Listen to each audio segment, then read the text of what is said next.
Hey everyone, welcome back to My Rising Rose, where we're opening our minds and expanding and unifying ourselves with the cosmos and the many different beings that exist within our multidimensional reality, while remaining grounded and ordinary in our humanity. That grounded and ordinary part is for me actually the most important part.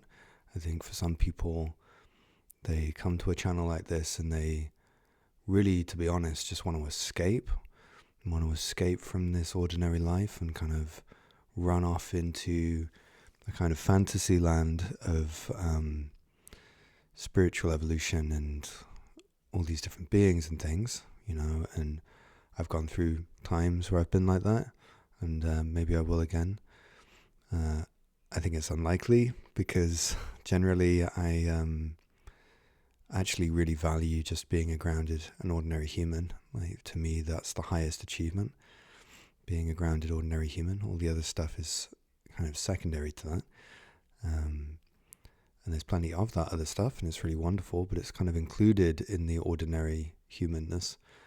And I think if we're noticing that we're wanting to run away from our humanity into these spiritual ideas, then that's a little warning flag for us. And if we're thinking that these spiritual experiences make us bigger or more important than other people, that's also another kind of warning flag for us to be aware of in ourselves, because ultimately each of us is the one who's responsible for what's happening within us and is responsible for our own spiritual awakening. So we all need to have that responsibility, and do so willingly, because we're doing it for ourselves. Don't hear me say these words and think that I'm trying to impose something on you. I'm really not. Your business is your own. But maybe you'll see that actually it's better for you to choose to do these things, to be grounded, to be honest with yourself, to not pursue these kind of egoic traps, and remain grounded and ordinary in your humanity. So one of the things that I wanted to talk about today, just before I get into the channeling, because I want to channel Gorkaraith for you, the Black Dragon of the Rising Rose, but before I get into that, I just want to talk about something which I shared in the newsletter that we put out with My Rising Rose, and you can sign up for that if you want to. You can follow the link in the description below. Go to my website, go to the newsletter part of that and sign up. We've got some really good information coming out through there. But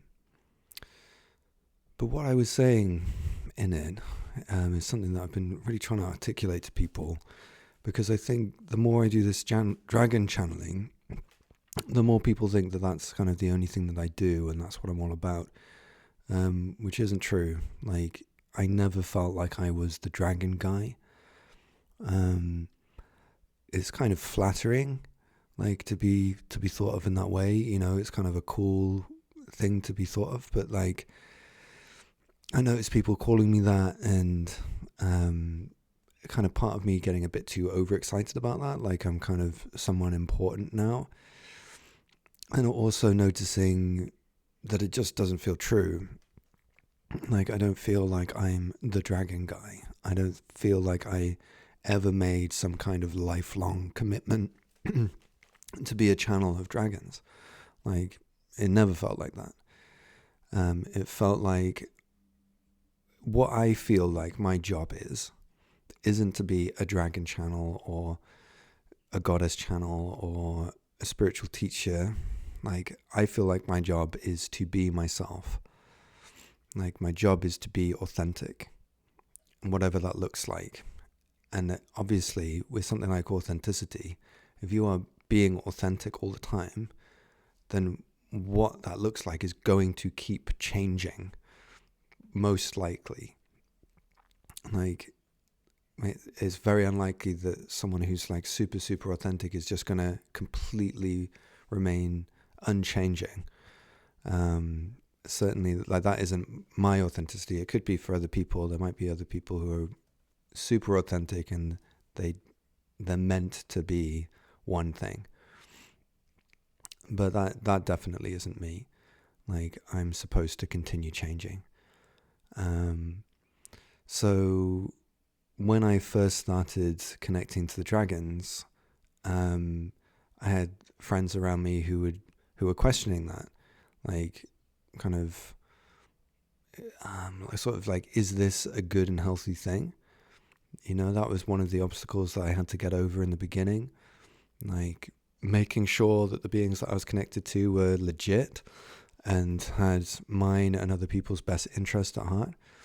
And, you know, that's a kind of something to get over. If you've connected with any of these beings, you're probably aware of that.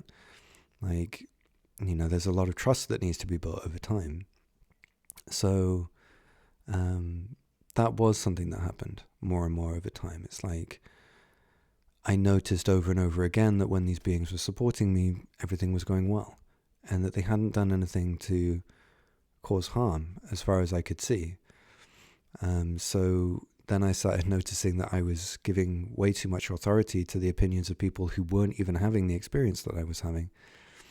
So that was an important lesson and part of developing this authenticity that I'm talking about, you know, not to kind of give away my power to other people, but to follow my own authentic compass, which was leading me in the direction of first connecting with these dragons and being initiated by them into their state of consciousness, and then on to become that for other people, like to be a channel through which they could initiate others, which is what I do in Dragon Medicine. We've got our next session, our next group opening is on Tuesday, the 4th of February, continues until, you can sign up until Tuesday, the 11th of February, and then the group will close, and, you know, it will be a kind of container of whoever is signed up by then. And so, you know, there were a lot of questions early on, and I was like really struggling financially, really having some very, very difficult times where I was in debt and having to borrow money from people, not knowing how I was going to afford next month's rent or where I would be, and how I'd afford groceries, like all of these things. And then people saying, well, what you're doing is way too out there. Like, you're doing all this dragon stuff. Like, people don't resonate with that. Like, maybe you should try something else. And I'm like, I don't know what you're talking about. This isn't a choice. Like, I can't do something else. Like, I feel it inside me. Like, this is what I'm supposed to do. It's authentic. Like, that was the reason behind me doing all of this. So I didn't even know that we were coming up to the year of the dragon. Like, I had no idea. We were well into it by the time I found that out. I can't remember. So I think someone told me. And then things started to really flow and really worked, you know, and I do interviews with people and they'd be a bit like, oh, I don't know, like dragons, that's a bit out there. And then I do the interview and it would get a really great response and people were really resonating with it, and the people who were interviewing me were like, oh wow, that was like it's actually doing really well. And then doing more interviews with them and things like really timing like that. And I think for some people they would see that and then be like, okay, this is what I'm going to do with my life, like I'm just going to do this. But that's just not me. Like, I don't do that kind of safety. Like, for me, I always feel like I'm on this cutting edge, which is quite risky. Like, it means following the truth of what's within me, even if that means going in different directions. Directions that I don't expect, or the directions that the people around me don't expect. So for me, like, I never felt like I was going to start doing dragon medicine and then that was going to be what I did for like the rest of my life. It's never been about that. Like, for me, the dragons like aren't even separate from me. You know, like I don't feel this need to cling to them. Like, they come and go. It doesn't matter. Like, as they leave in their place will be something else. And that's my feeling. Like, I'm just supposed to continue following this authenticity within me and to use that as a compass through which to live my life. And I just want people to understand that. Like, I want you to understand that. And I want those of you who feel this grip on the dragons as if the dragons are going to save you from something to let go of it. You know, they're wonderful guides, but we are equal to them. Like, we are human, and we shouldn't put them on pedestals. We shouldn't look to them for salvation, because the only salvation we're ever going to find is one that happens within us. And it's more important that we follow the authenticity of our hearts than it is to give ourselves away to something that we perceive to be more powerful than us. Now, obviously, the dragons are wonderful things, and amazing things have happened through them. Like, I'm amazed that I get to run these dragon medicine groups. I'm running 3 groups. I'm seeing people go through incredible transformations. I'm seeing the group itself take on a life of its own, with the people inside supporting one another and these beautiful connections happening. And I feel like, how have I been so blessed that this gets to be my living? You know, how? And obviously the answer is I took significant risks that people warned me against, and I followed the truth of my own heart. Like, that's how. You know, if you want to know and you want to do this for yourself, that's how. Don't just try and copy me, which some people have done, like just seen me kind of rising and growing more popular and successful, and some people have looked at me and gone, well, I want a piece of that, and just copied what I've been doing, which is, to me, the absolute opposite of what I'm doing. Like, I'm not copying anyone. I didn't look at someone and go, oh, they're channeling dragons and they're doing well, I'm going to do that. It wasn't like that at all. Like, I didn't want to channel dragons. I thought that was crazy. Like, I was pulled into it. And I will be pulled out of it. But this time I'm going willingly. So what I'm trying to get to here is that I will be running these 3 dragon medicine groups to their completion, and there's a few other projects that we've got going on. I don't think it's quite the right time to announce those yet. Part of me really wants to, but you know, I've got a team of people that I work with, and you know, I think timing is necessary and when to reveal these things. But there are some more things coming up, which will be related to the dragons. Once that's all completed, and I've had some time off, which will be very welcome, I may continue with 1 new dragon medicine group. May. Like, that's not a definite. Because it's been so beautiful and wonderful, and I want to continue giving that to people. But the dragons definitely won't be the main focus moving forward. I'm already kind of feeling the beginnings of different downloads related to the dark goddesses. So the enlightened goddesses of the underworld, of the subconscious, of the descended movement of awakening. And I feel this call to channel them and allow them to work with people.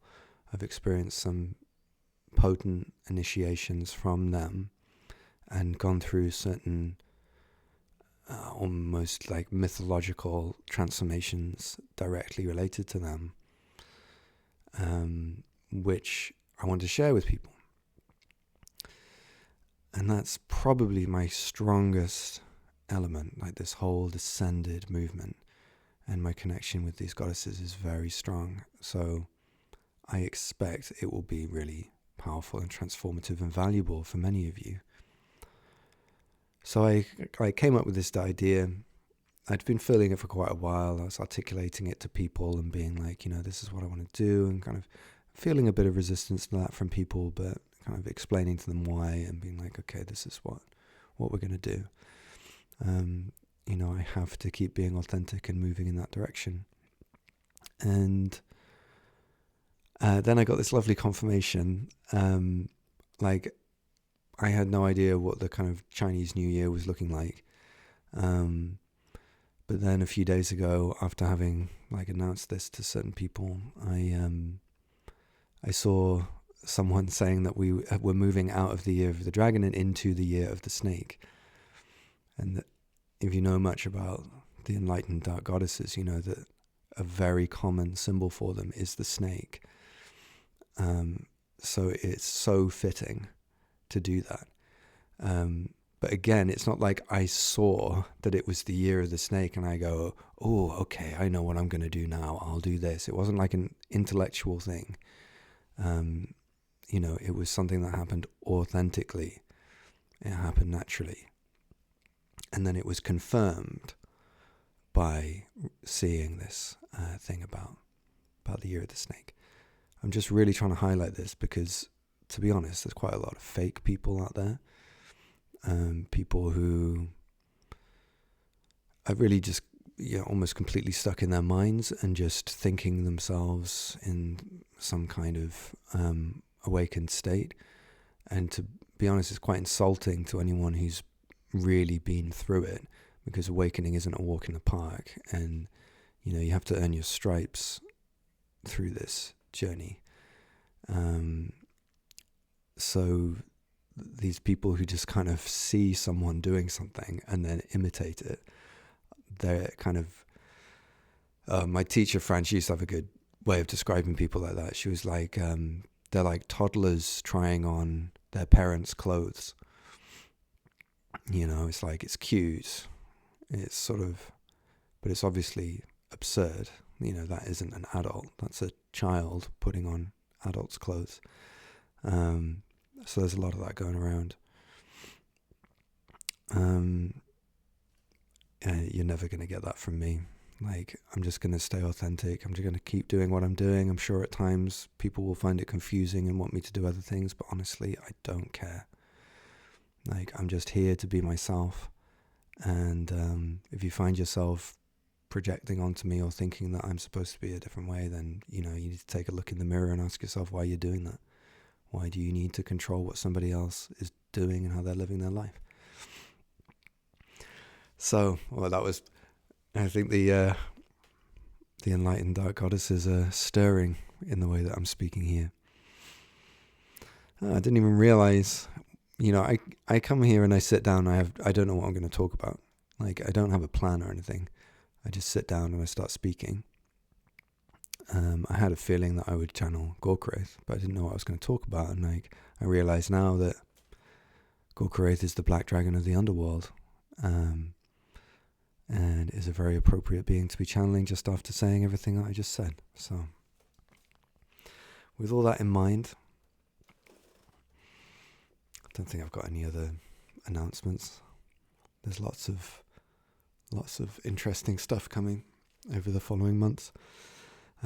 So keep an eye on it, and if you want to be updated about that, just sign up to the newsletter. That's the best way, probably. That and following these videos. Okay, so I feel good. I feel like I just got some stuff off my chest.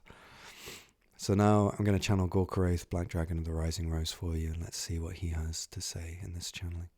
He's going to be one of the dragons that Group 2 will be working with soon.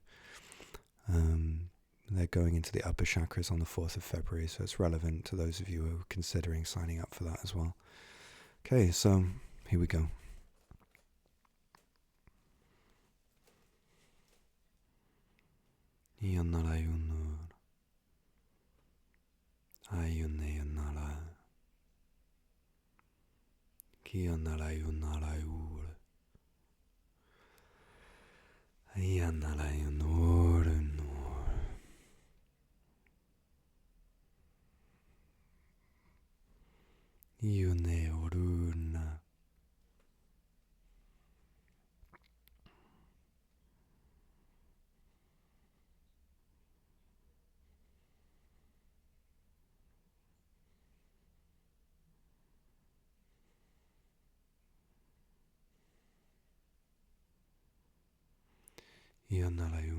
Just tuning myself in one moment. I'm able to tune myself relatively quickly because Jack's already in the right kind of frequency for me to come through, but bear with me, I'm coming in. It makes it sound more dramatic than it is. One moment.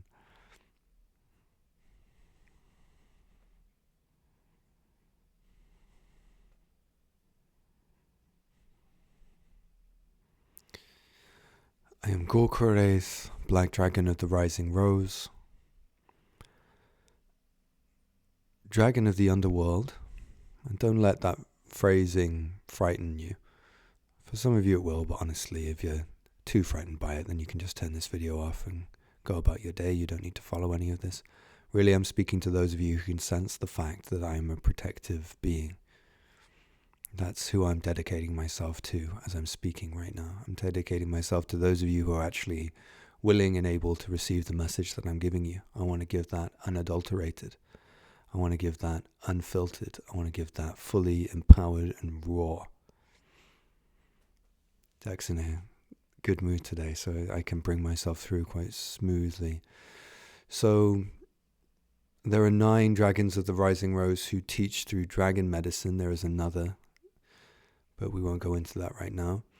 So there are 9 that teach through dragon medicine. 7 are the 7 colored dragons, representing each of the colored chakras of the body. And then there is I and the white dragon Thliandeshan. So the white and the black dragons, myself and Thliandeshan, are like the parents. We're like the parents of the other 7. So we hold them. We are vaster than them, greater than them. And in a sense, they are like leaves that come off our branch. And she and I are these 2 branches of the tree of life. You could think of it like that. I'm saying that because I just want to announce my authority. That I am a powerful being, in a way, a god of gods. And it's important that you understand the authority with which I speak from. Now, this isn't the kind of authority that many of you will be accustomed to, which is the power over authority. The authority of a cruel parent to a victimized child. The authority of a totalitarian government over a traumatized people. That is not the kind of authority I'm talking about. I'm talking about the authority of my own inner power and the knowing of myself as that power. I'm talking about the power to give, the power to receive, the power to take away, to destroy, the power to create the space of new life. I am talking about the power that is universal, the power that is all of ours, the power that does not belong to me, nor ever could, nor could I ever be. I'm talking about the power that is yours but will never be yours.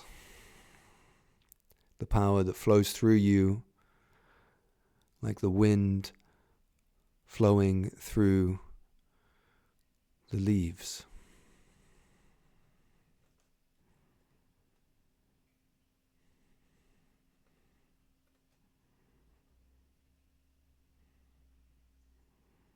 The power that I remind you of through the direct transmission of it in this silence.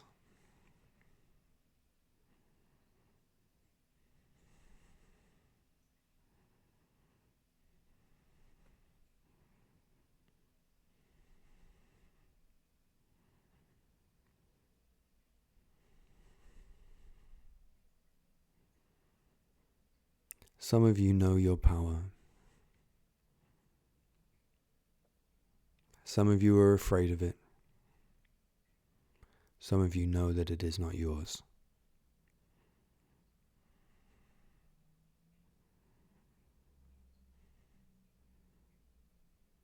You all are finding your way. You all are learning your balance. And all I'm here to do is to be a reminder and a servant.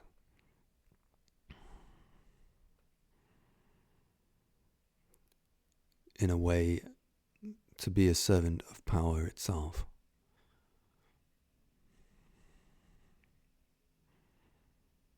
Why is it important? Because you are beings. You exist.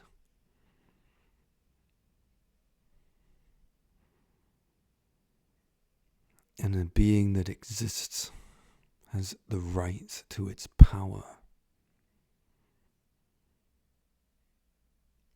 Without it, you are like a plastic bag being blown around by the wind.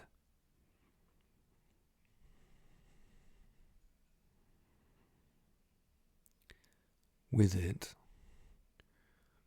you are a true servant of life.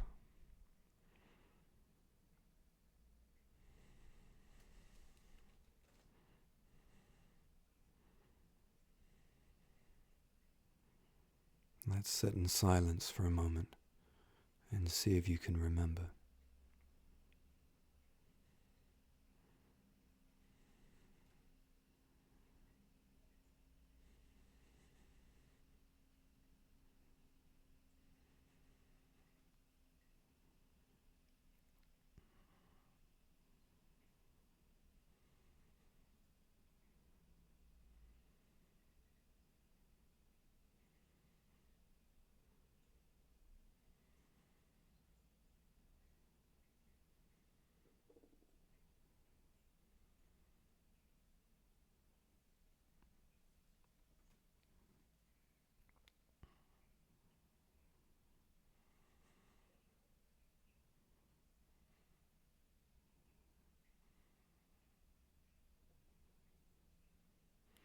Generally speaking, the power that I'm speaking of is closely connected to the ground beneath you.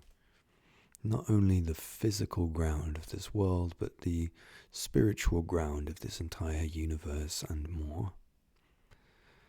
However, generally through the energetic architecture of your body, the way that you're going to perceive that is in the downward direction beneath your body.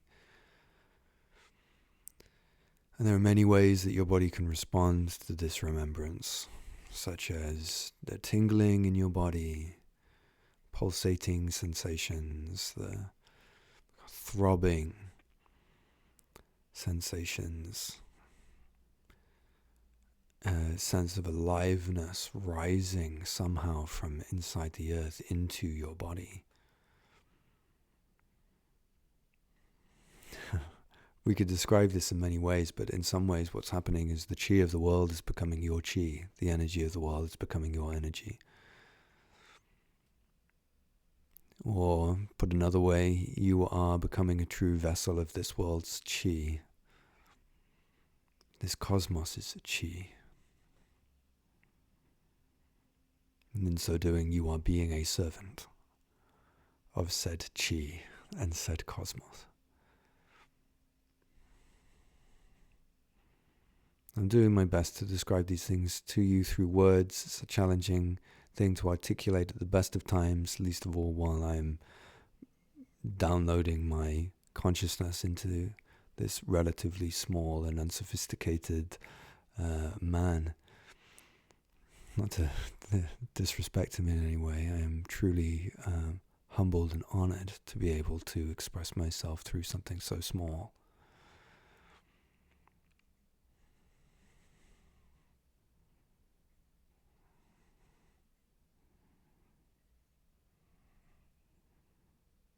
But I want to highlight again that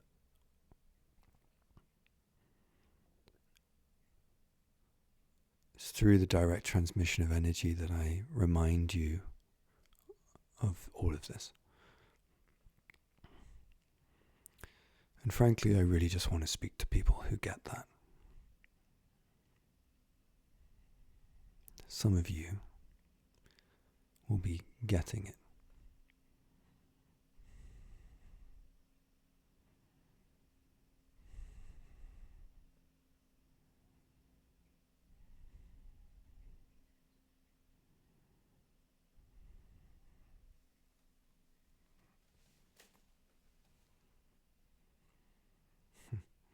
I can feel all these ideas and doubts in Jack's mind of the ways that it's basically all his social conditioning playing out.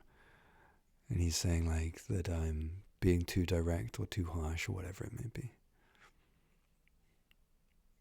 I don't care. I don't want that to come across as if I'm not compassionate, because I obviously am. It is deeply compassionate to want you to find your power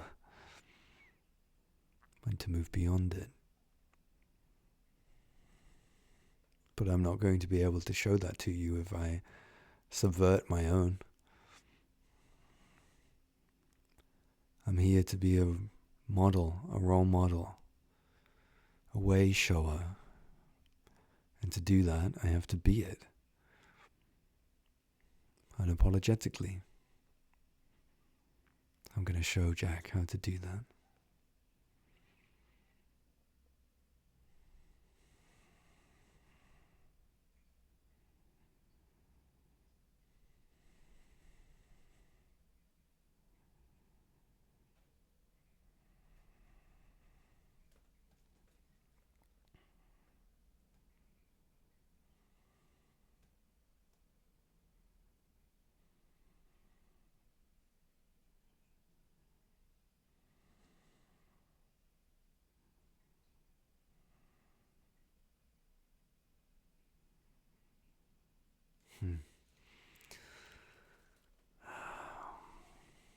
Well, we've already been talking for some time and Jack needs his rest, so I'm going to draw this to a close now.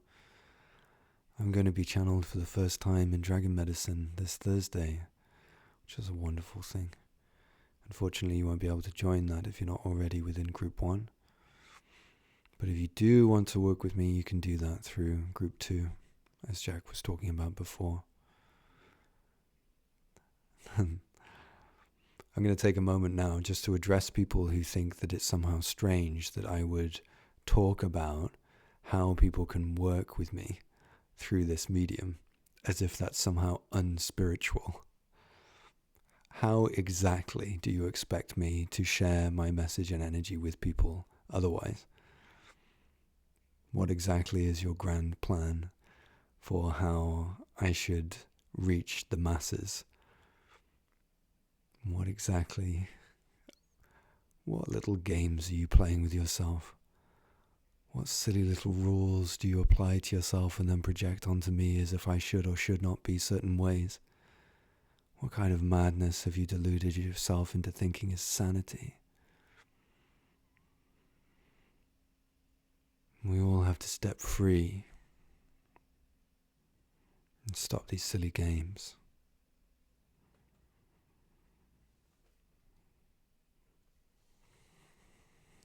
Don't you want that for yourself? Don't you want to be free? Or would you rather be right and live forever in a prison of your own self-righteousness? Imprison yourself if you wish. It is your own free choice to do so. Though I encourage you to stop believing that those imaginary bars are real.